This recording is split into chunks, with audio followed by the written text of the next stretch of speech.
Some of you might already know this story because it was in the bulletin about this time last year as the pastor's column. But it was 2 years ago, almost to the day, towards the middle or late April 2 years ago in 2019, when I was still living over in Italy and finishing up the degree in canon law, that I got a phone call from Father Eric Johnson, who is the vicar for clergy of the Archdiocese, which only means one thing, especially that time of year, that the personnel committee has met and decided, and he was calling to give me my assignment. And he told me at that time, as I'm sure you're aware, that I'd be coming as pastor to St. Mark the Evangelist, to St. Mark Catholic Church. And of course I was excited in many ways because this is the side of town that I'm from. I grew up in Hill Valley East, just down the road, and I would be getting to come back from Italy to the United States, and this was wonderful news to me. And I happened to be with two other priests at the time on a long weekend trip. I think we had that Friday off, or we might have just made it a long weekend by taking that Friday off ourselves and skipping class, but the point was we were in Venice at the time, sitting at this little coffee shop, and they told me, and I told them I'd be going to a parish called St. Mark. And at first they both thought I was kidding and kind of looked at me, and I said, no, I'm serious, and they said, well, don't think about where we are. And it occurred to me that in Venice, where we were sitting, I was about a 5-minute walk from the tomb of St. Mark the Evangelist, who is buried underneath the great cathedral, San Marco di Venezia, one of the great cathedrals of all of Europe. So I had the amazing privilege then, just after I learned I was coming to this parish, to go to our namesake's tomb and pray there before the body of St. Mark. St. Mark, who himself was a follower, a companion of St. Peter. As we just heard in that first reading, Peter refers to him as my son, Mark. In other words, my spiritual son, one who came to the faith through the preaching of Peter.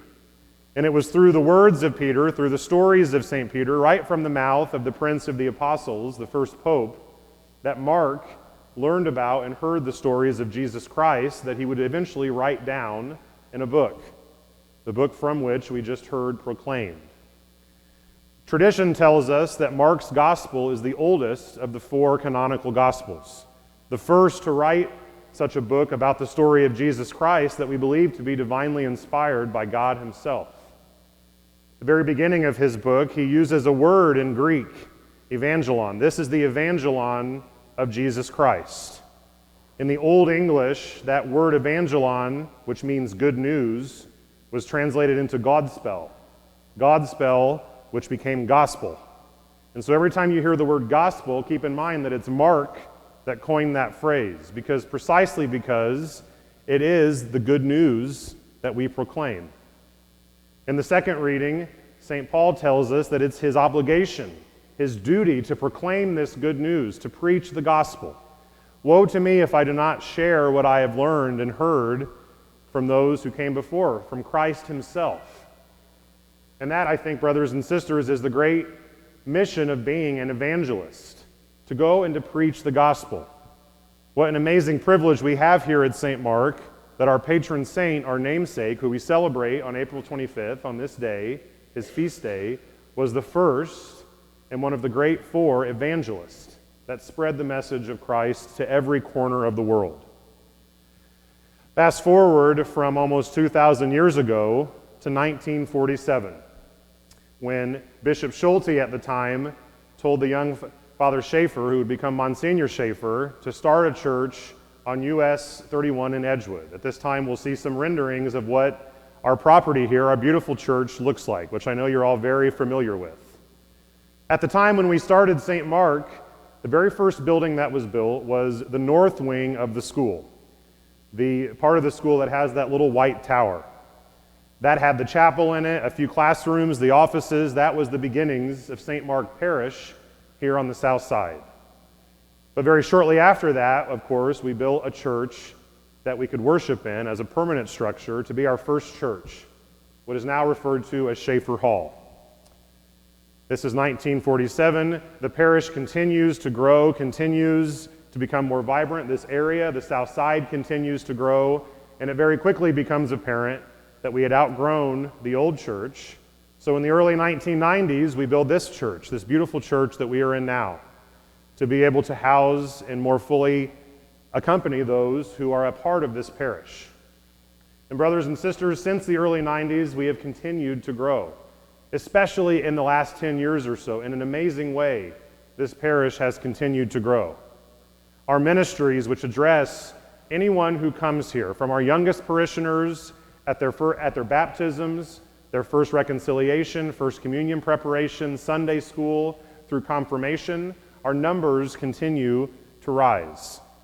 Our parishioners who are in high school and college age, our youth ministry, that vibrant ministry continues to grow, needing space to meet, going out to conferences and to rallies, and doing many, many things to share that good news. From that point, we have our young adult ministry, which also continues to grow. Those who are after college until their 30s, who want to come to a place to be with others near their age so they can engage socially and continue to engage in the gospel. Through our middle-aged parishioners, our school-age families, those who come here, those who are in our school. You might not know this, but our school, St. Mark, which has been here since the beginning, is almost to 500 students, which is our capacity. When it hits 500 students in a year and a half, it will be the largest Catholic school in the South Deanery. Bigger than my alma mater, St. Barnabas, bigger than Jude, Francis and Clare, all of them. This incredible growth that we are seeing in our school-age children and our families continues all the way to our newest ministry for our seniors, the ministry for maturing adults.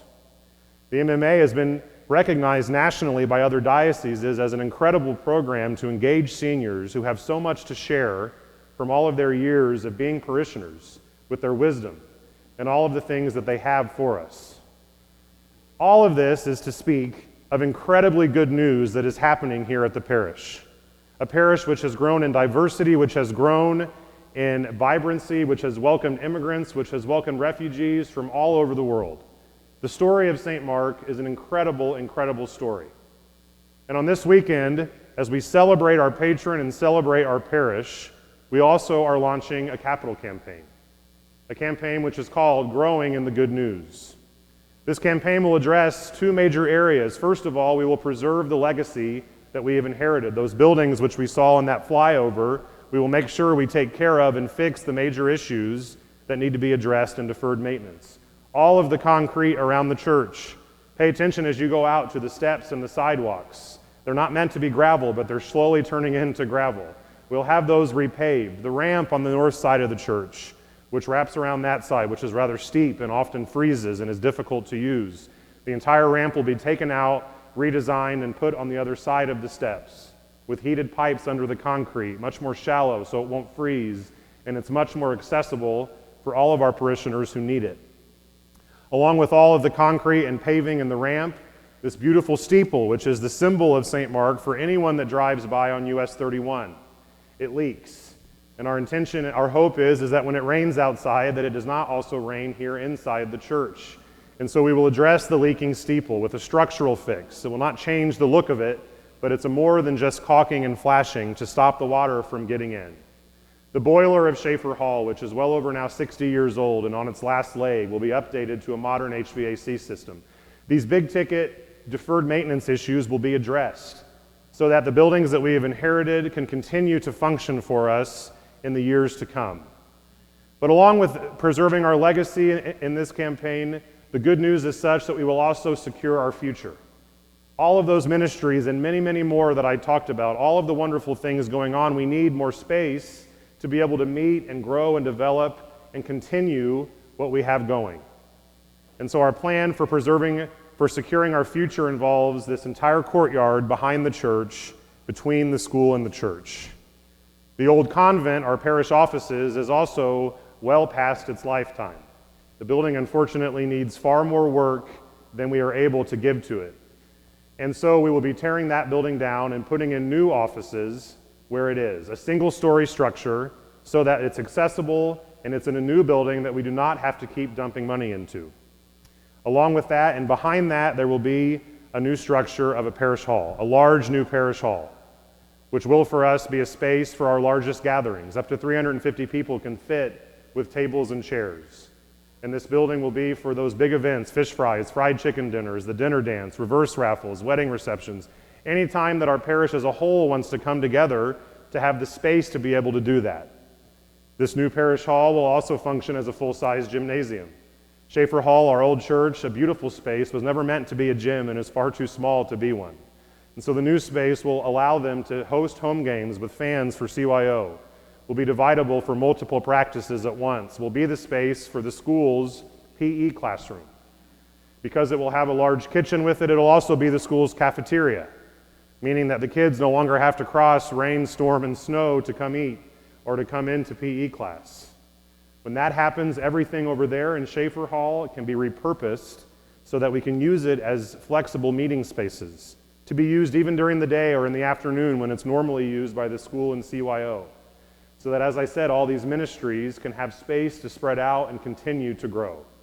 Finally, the old cafeteria for all of our children, for First Communion, for Sunday School, for First Reconciliation, Confirmation Prep, all of these things that we so desperately need to find space to accommodate.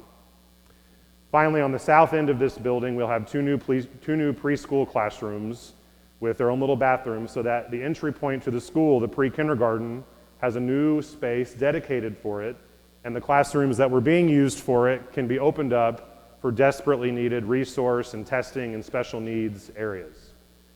All of this, as I said, all of this speaks to an incredible momentum that we have at this parish, to incredibly good news. And as a parish, if we're able to do this, I truly believe that for the next 75 years of our history, we will be able to accommodate all who come here to hear the gospel of Jesus Christ. So at this time, we'll look at the rendering quickly to see what this new space could look like, if the technology cooperates.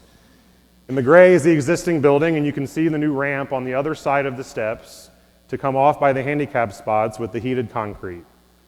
Wrapping around to the new entrance to what will be the parish offices and the parish hall off of the north lot of the parking lot, with the new offices pretty much where they are now, but as I said, in a new building and all on a single floor.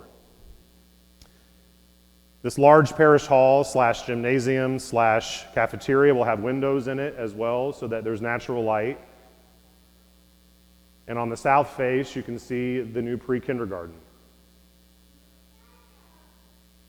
And then finally, between this new building and the church is an open space in which we will have a Marian grotto and a sidewalk to cut through so that we can have an outdoor prayer space as well.